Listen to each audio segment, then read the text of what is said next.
Good afternoon and welcome. My name is Anita Kimber and I'm a partner with EY. I've got a particular focus on innovation in financial services. On that basis, I am delighted today to be able to spend some time in conversation with Catherine McGuiness, who I've come across primarily in her support for innovation in financial services, with FinTech in particular. But many of us read her column in City AM, where she regularly publishes community-focused calls to action across a wide range of topics that she holds dear to her heart. And given that she brings that wide range of perspectives, I'm keen to incorporate your questions today into our conversation. So for those of you listening right now, and I see many of you have joined, please do use the question section, feedback from the question section on your screen, and I'll try and incorporate as many of those in our chat. Now, in terms of the background, Catherine is, as you all know, a political leader at the City of London Corporation, and she's been elected member since 1997, representing the ward of Castle Baynard.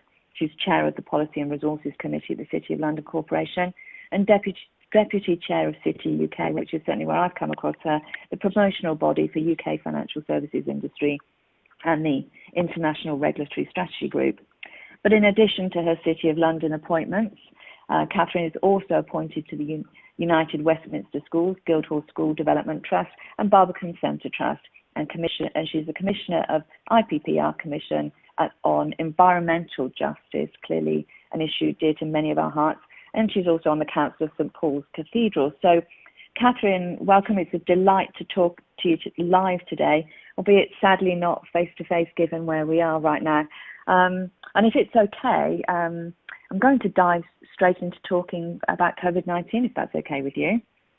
Of course, Anita. Yes, I'm good to speak to you. So, there was a great quote I read, Catherine, where you wrote, "This great city has a long history of coming together in times of crisis, be it fires, plagues, or bombs falling from the sky. The residents, businesses, and workers of the square mile have always stood side by side in the face of adversity." So, how do you think the square mile is facing in the current adversity, Catherine, right now? Well, I think the simple answer is it's coping pretty well. We're seeing people working from home remarkably well, and the transition to working remotely has gone remarkably well. I mean, these are obviously really unprecedented times, and there is a level of anxiety across the city, I'm sure, at a personal as well as at a business level. And lots of our businesses are contacting me to tell me about the worries and concerns they have about finances and so on. But in actual working terms, work is continuing. We've seen really difficult times before, and we've come through them, I think, by working together. If we were at Guildhall, where this is normally held at our medieval town hall, we'd see the scars of where the building was damaged, either from the fire of London or from the Blitz during the Second World War. We'd see some of the signs of some of the previous problems and problems that we've actually come through. And I think the very fact that we're speaking today at the first ever Digital UK FinTech Week symbolises the resilience that we've got. And I'd really like to thank Innovate Finance for bringing the global FinTech community together virtually so that we can actually celebrate the success of UK FinTech so far and look at some of the great work of the ecosystem in the wake of the coronavirus pandemic.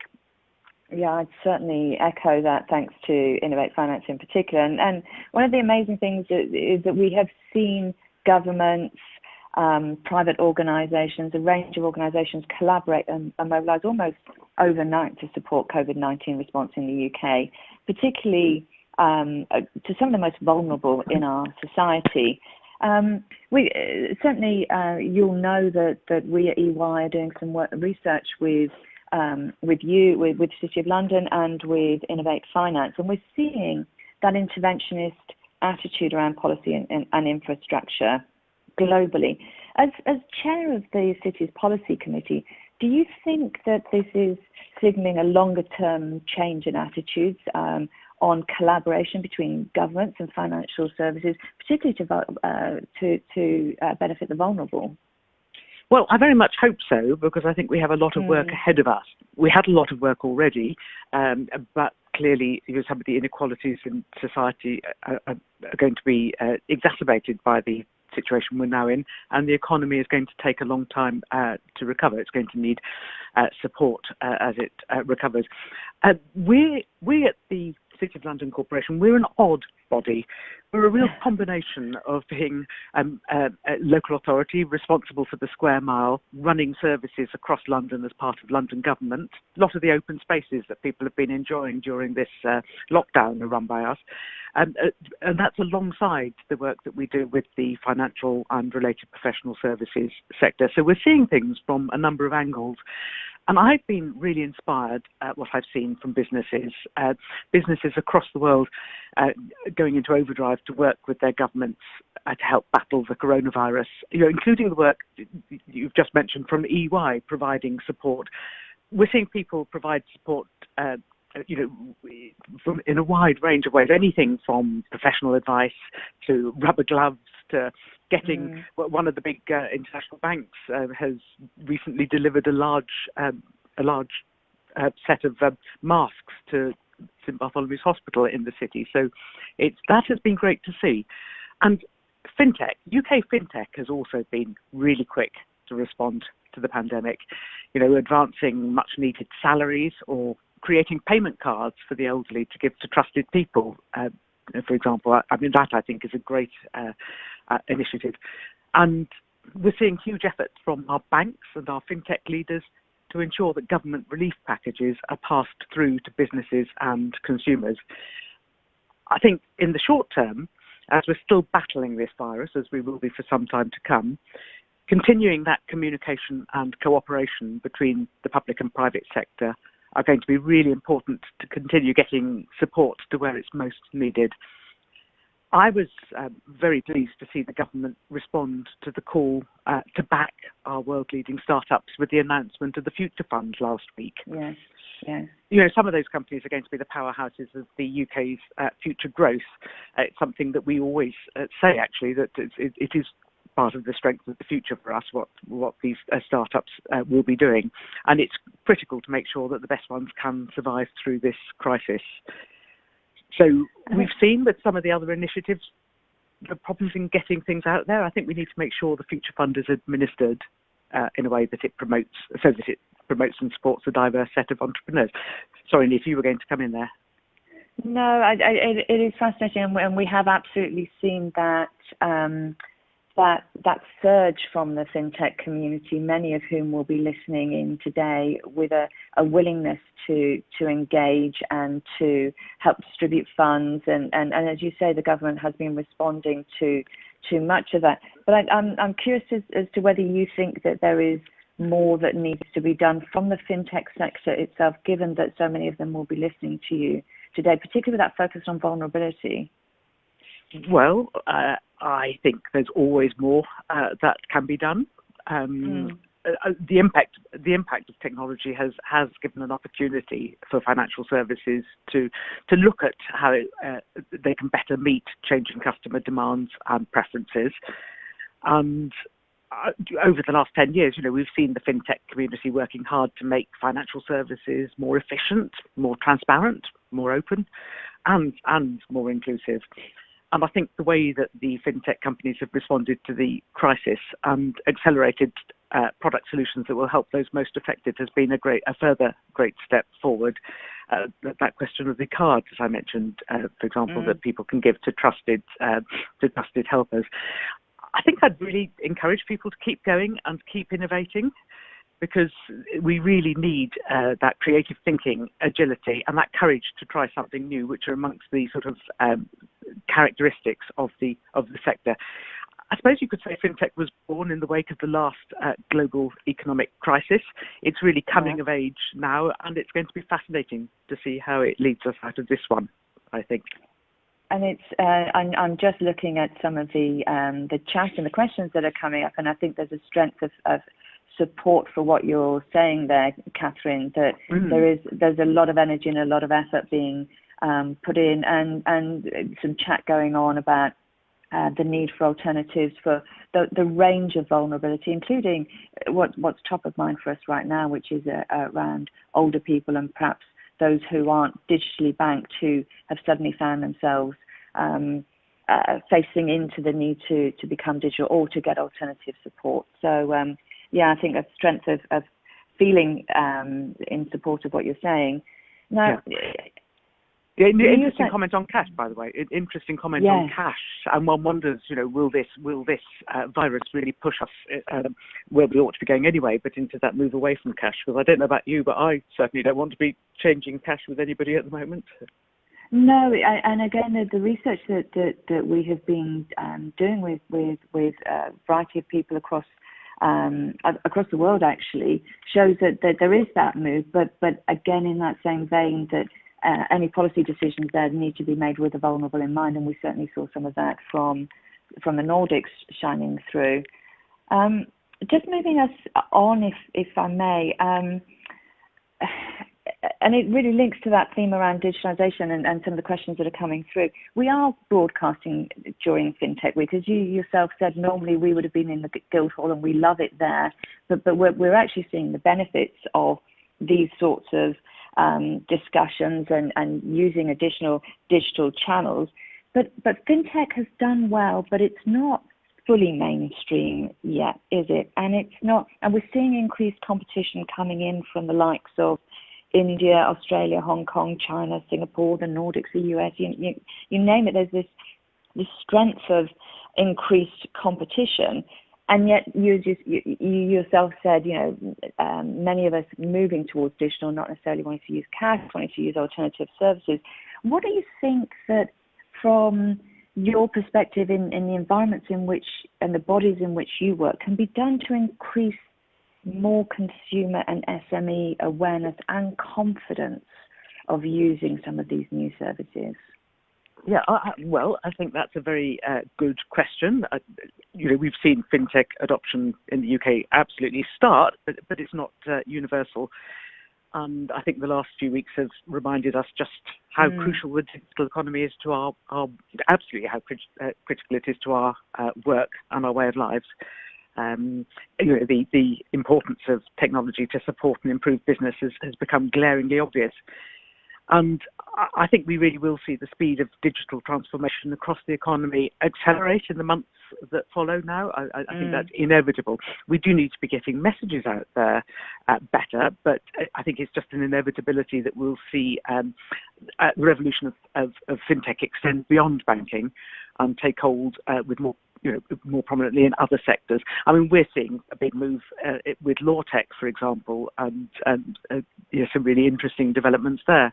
And asset management and insurance, I think, will also see things happen. So I think I'd say two things. I mean, first of all, FinTech can play a critical role as we emerge from this crisis, because people will be looking, consumers and businesses will be looking for financing, for affordable credit, and for ways of making payment while social distancing continues. And it's going to be very important to take advantage of that by collaborating, by getting FinTech companies and incumbent financial institutions and investors, government and regulators collaborating, working together to boost FinTech adoption. So I think there's one question around adoption and making sure that we take this opportunity, use this as a catalyst. But you mentioned the international competition as well. I think that's all part. We've been very fortunate. In the UK with the people who have chosen to set up their companies here, who've chosen to use the UK as their base, and many of them, it's a great global workforce that we have working in that sector. It's absolutely vital that we continue to nurture it with appropriate regulation, keeping on the front foot, making sure that the way that regulation operates is sufficiently agile, and making sure there's sufficient finance for the companies themselves as they go forward. So I welcome international competition, but we've got to keep up with it. Absolutely. And yeah, it's a really valid point, and there is a lot of it, as you say. What do you think is the role of the City of London Corporation in helping promote FinTech and increase awareness of its value to the economy?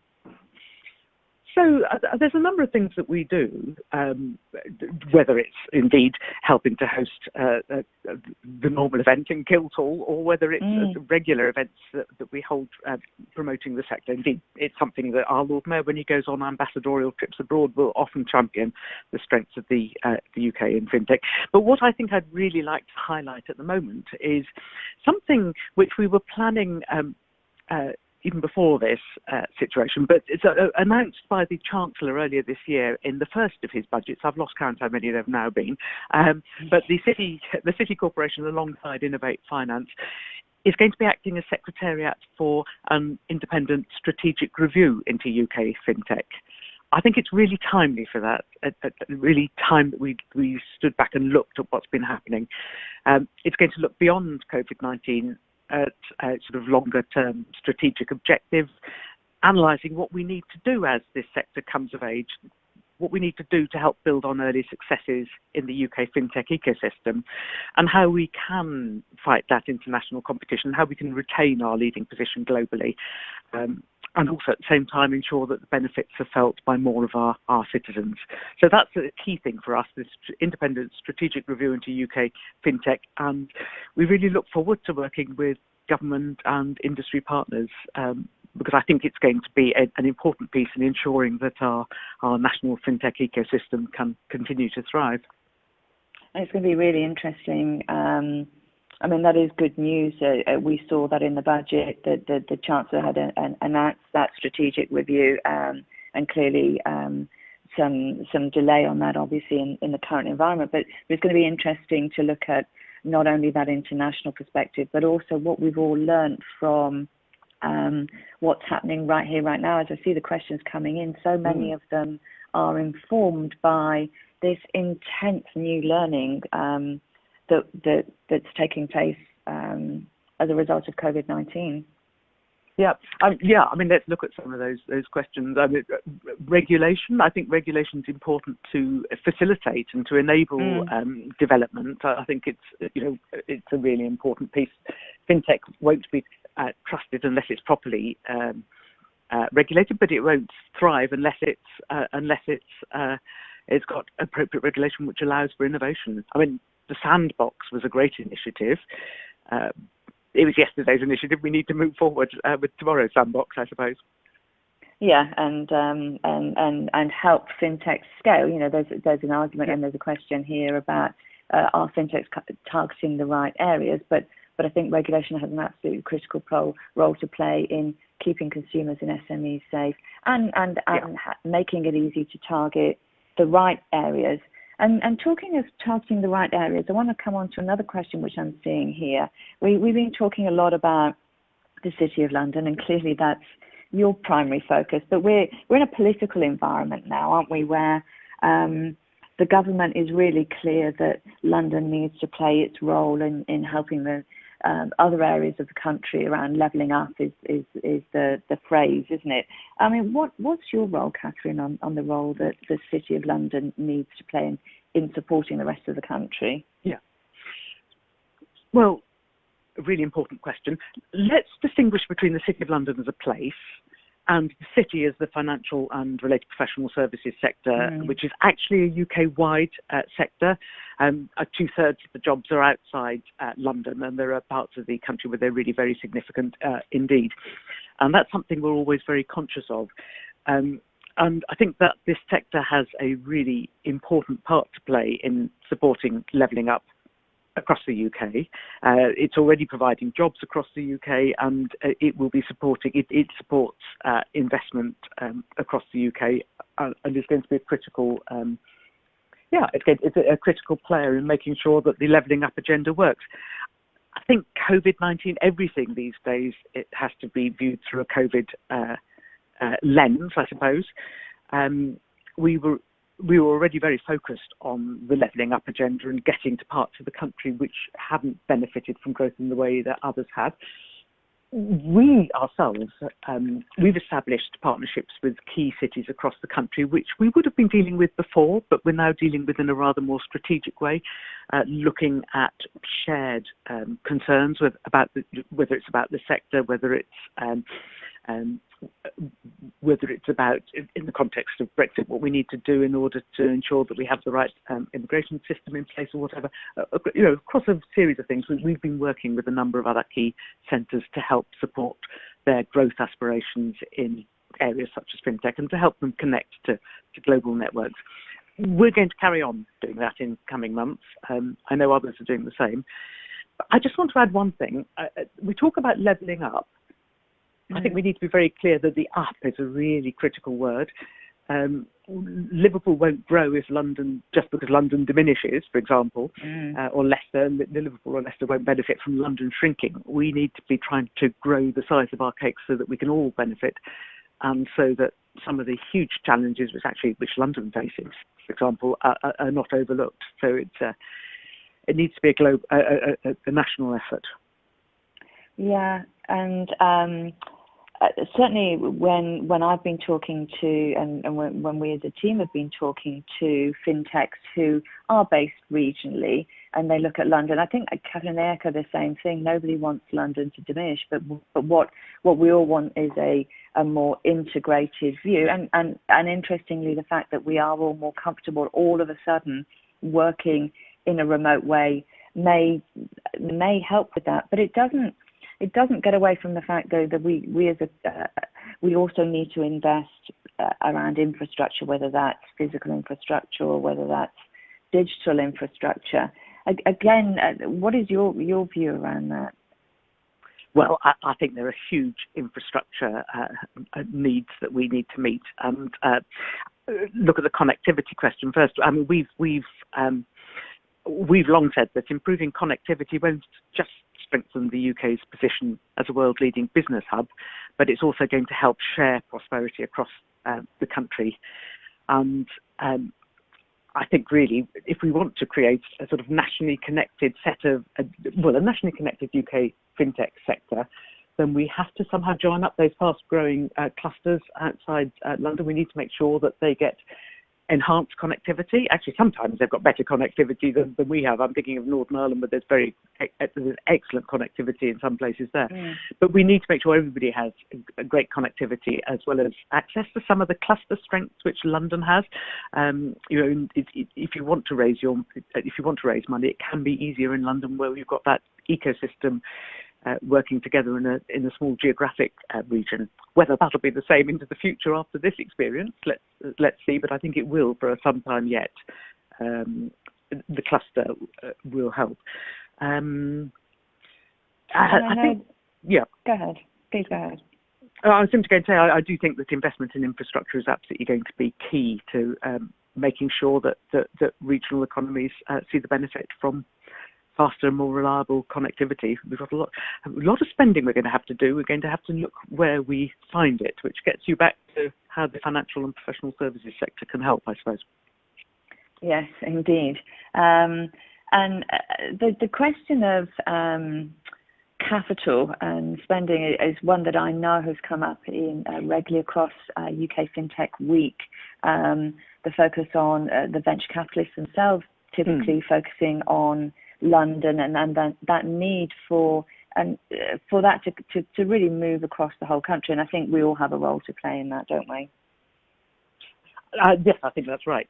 We need to look at the opportunities across the country, and not simply the opportunities in London. I mean, there's some fantastic clusters across the UK.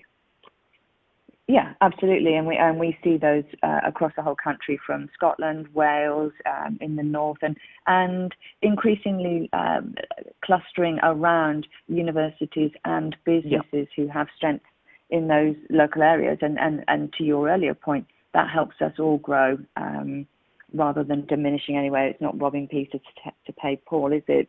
Yeah. But so go ahead. It's something we're really very focused on, is how can we move some of the capital which might be a bit sticky to London to look at some of these opportunities outside. So we've had a number of conversations with partners across the UK to look at how we could increase VC funding outside London. Last year we launched a US VC campaign to try to get increased investment into early stage UK FinTech. We had a visit over to the US West Coast in December 2019 with a UK FinTech and VC delegation. Actually, I don't think, I know, I was meant to be in New York today having meetings, not meetings along that sort of line. But I think I'm delighted you're not, and that I'm delighted that I can chat to you today. We've talked a lot on the call already, though, about moving around, and we've talked around digitalisation. But there is an underlying more fundamental issue here, though, that is around social mobility. And I know that that's a big area of focus for you, and that you were involved in the social mobility strategy, and that's going back 10 years or so. What is your view today on where we are and how we're doing around that? Yeah, I think we've got an awful long way to go, if I'm really honest. It has long been a big focus of mine, including I chaired our education board and sort of significantly expanded our own academies program, where we've had a good track record in areas with poor prior attainment. Indeed, we were the top performing academies chain in the country for pupil progress for a couple of years. So we're really committed to opening up the opportunities which the city, and by that again I mean the sector, not just the place, the opportunities which the city has to a much wider range of people. We want to be sure that we're not just bringing people in to have a sort of look through the shop window, not just coming in for a work experience day, but then never coming back. We want to make sure that people can really take advantage of what the city has to offer educationally or culturally, or in terms of job opportunities. We've worked with a lot of partners, always keen to find partners to work with on this. Recently, we worked with the Social Mobility Commission to help launch an employer toolkit. And just at the moment, we're leading on an exciting piece of research in partnership with the Bridge Group and 8 banks, regulators and asset management firms. And what that's seeking to do is looking to replicate research undertaken in the legal sector, which really found that state-educated employees actually perform better at work, but progress at a slower rate than mid-performers from more elite institutions, which is a really worrying statistic. Yeah, and if the same is true for financial services, that clearly has a consequence on access to skills and productivity. I mean, we think there's a huge pool of talent out there that isn't being reached, and that actually it's in all our interest to unlock. So, the past couple of years, I've also been working with Mark Hoban. He's been chairing a financial services skills task force, which produced its final report in January, and that looks at the importance of social mobility to help us remain globally competitive, to help keep the sector globally competitive. You mentioned there, Catherine, that you're always looking to work with partners, and I see a question here about how should FinTechs get involved in enhancing the educational system, and particularly prompted by COVID-19. Who should they get in touch with? Is there somebody specific, or is there somebody you can direct people to if they want to partner and play their role? And interesting that came up immediately that you said that. Yes. Well, I think you would always get some very good advice if you approach Innovate Finance, but I've got a public email address. I'm always happy to receive something and see what I can send on.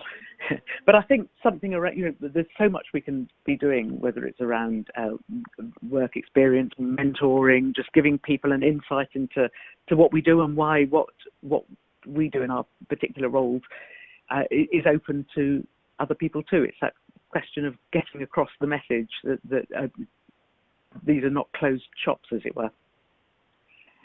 You mentioned, thank you. You mentioned that at the start your role on keeping the parks open as part of the role of the City of London Corporation, and I know that focus on open space, but also the other stimulus that we all look for outside of a day-to-day work, particularly around the arts, is critically important. And I wonder what your your views are right now under COVID-19 on the role of City of London in keeping access to that stuff and how important it is for people. So keeping access to the open spaces or to arts, but also the arts, themselves. Yeah. So, very interesting question and very big. Open spaces obviously at the moment are really critical for people's well-being and mental health and physical health. It has been, I mean, we're very proud of the open spaces that we're lucky to be the stewards of, that we run a huge a ring around London effectively. Some of the great open spaces, Hampstead City, Epping Forest, Ring of Commons in the south, people are flocking to them, and making sure they can use them safely at this time of social distancing is quite a challenge for us. The arts, we're very fortunate in what we support. We run the Barbican Centre and the Guildhall School of Music and Drama, and with the GLA, the Museum of London.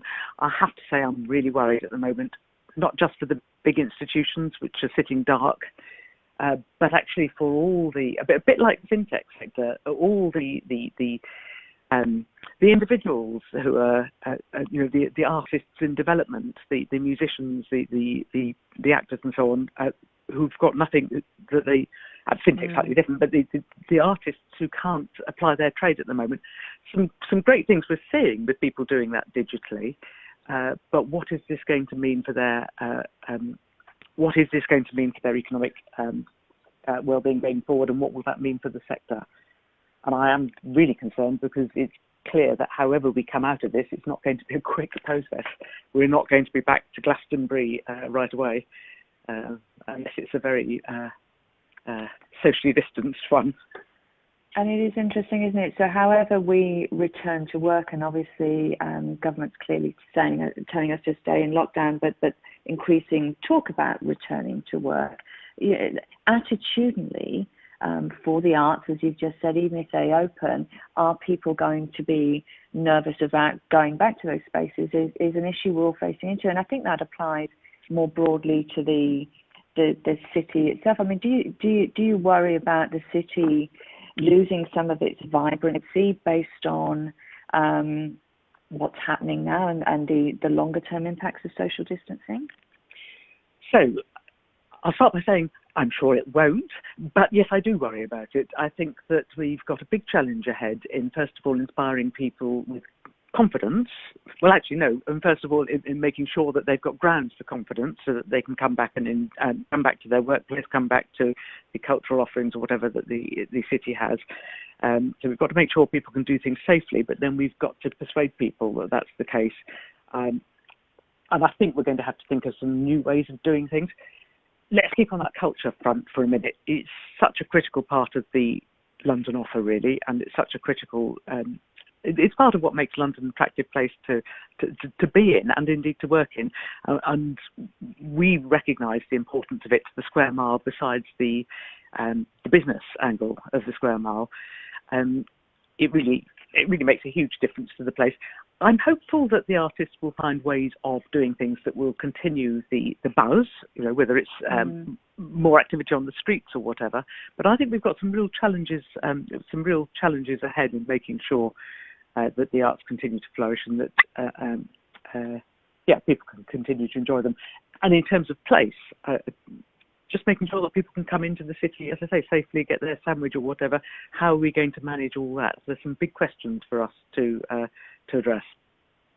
And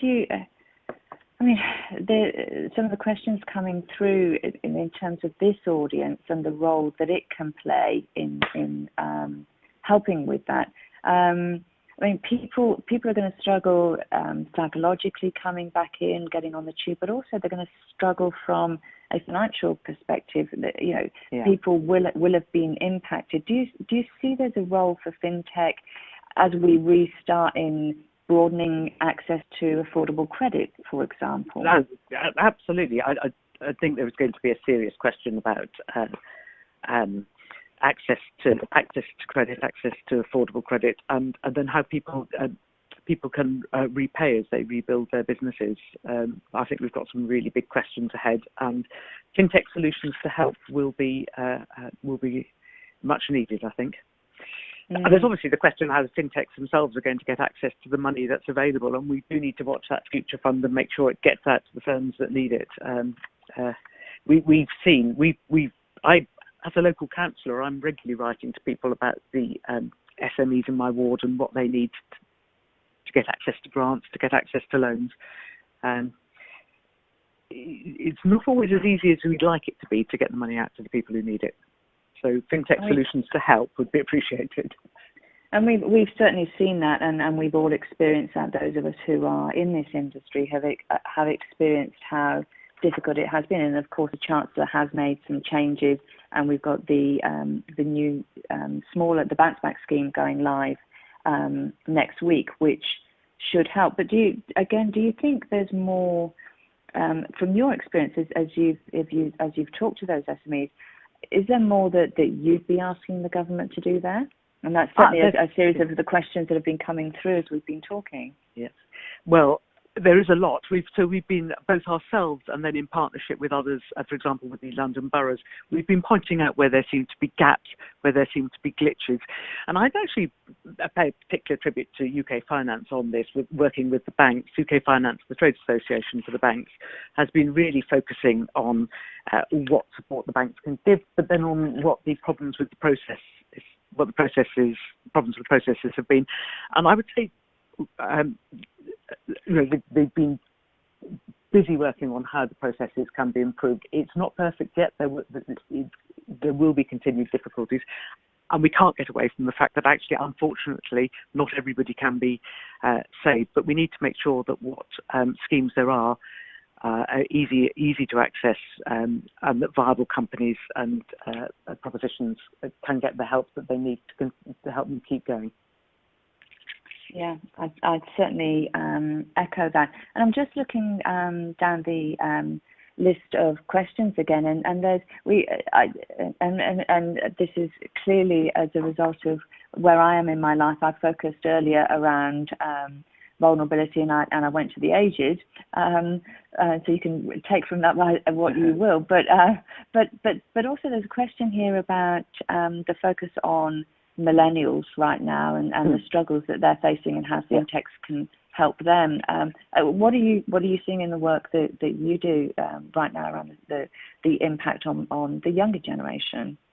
So I think it's probably too early to say, but anecdotally, I mean, I think that is the age generation that we're really going to have to watch. It's particularly difficult, I think, for people who are starting, who are at earlier stages in their career or whatever, and have got further to go. I think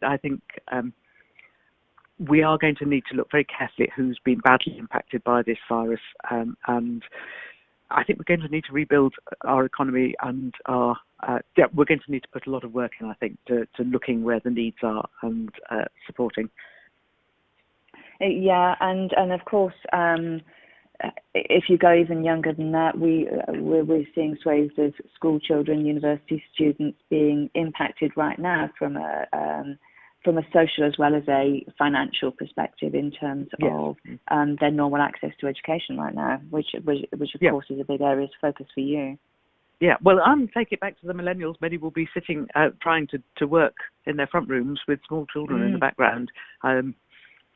Challenges that people are facing. One thing I will say, I think there are a number of positives in this situation.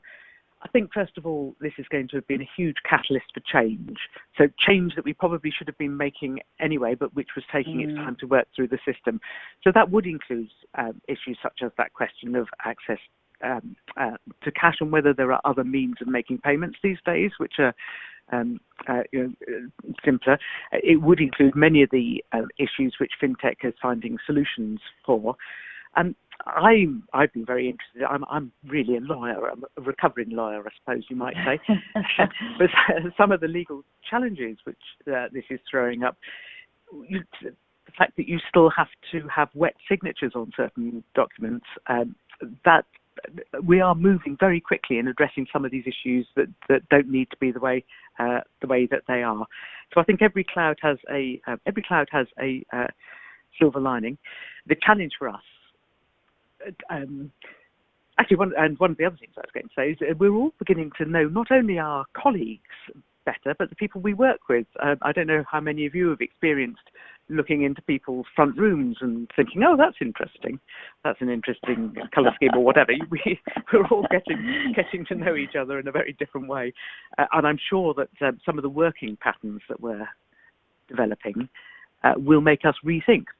Do we need to work in exactly the same working patterns we're doing at the moment? Actually, we're going to have to change anyway as we go back, as lockdown eases, because we can't all go back working from the rush hour in the morning to the rush hour in the evening, because the rush hour won't be socially distant. So we're going to have to think of some new ways of working, which may be more family friendly, maybe better to fit around people's other interests. So let's build on some of these things and make as much of a positive out of this dreadful virus as we can.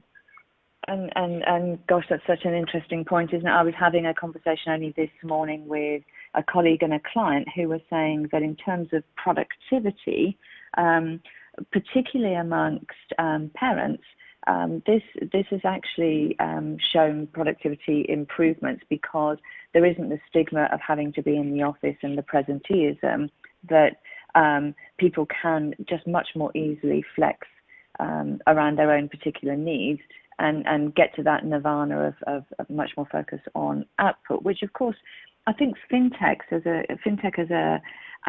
sector has been absolutely fabulous in driving it. It has been much more fluid and focused on that flexible working environment. Yeah. But of course, all this virtual working really underlines the need for that infrastructure spend we were talking about a minute ago, for improving that connectivity across the country, making sure it's robust. And then an issue which we're getting from a number of people when we're talking to businesses is the question of making sure we meet the cyber threat. Obviously, it was a threat already, but making sure that we have tools in place and guidance in place so that people working from home are working in a safe way. So, Catherine, we have covered an incredible amount in the last almost 45 minutes. We have talked about the city itself and its resilience throughout history, and the resilience that you're seeing as you go about your work on how that's coming to the fore in a much more digital environment. We've touched on the fact that FinTech has been a critical part in the speed and resilience of that response, and you've acknowledged that and certainly called that out, which is fantastic to hear, and certainly will be fantastic for the FinTechs, the many FinTechs who've dialed into this call today. And the questions that have come through that I've hopefully posed have been around not just the core work that the FinTechs are doing, but that desire to do more and to reach out and to support the economy. And you kindly put out the shout to both City of London and UK Finance if people have additional ideas where they want to help more broadly, perhaps around education, that is there. And we've talked about the importance of social mobility, green space, diversity. So we've certainly covered a huge amount. Any last thoughts before we close this out for people? Yeah, well, it's been great talking to you, Anita. There is one last point I'd make, and that is I really think that the FinTech sector is one of this country's great strengths. It's a great selling point when we travel and talk to people. You know, what happens here. It's one of the great draws that brings people to work and helps make London, thinking in a London-centric way at the moment, London as vibrant as it is, that we have so many creative people coming and looking at solutions and transforming things. So thank you very much to everyone who's listening for all that you do, and we are absolutely determined to make sure it remains a great place for you to be based, for you to finance yourselves, and for you to prosper. So, thank you for listening, and thank you, Anita, for the conversation. Thank you, Catherine, and we'll end the call now. Thank you.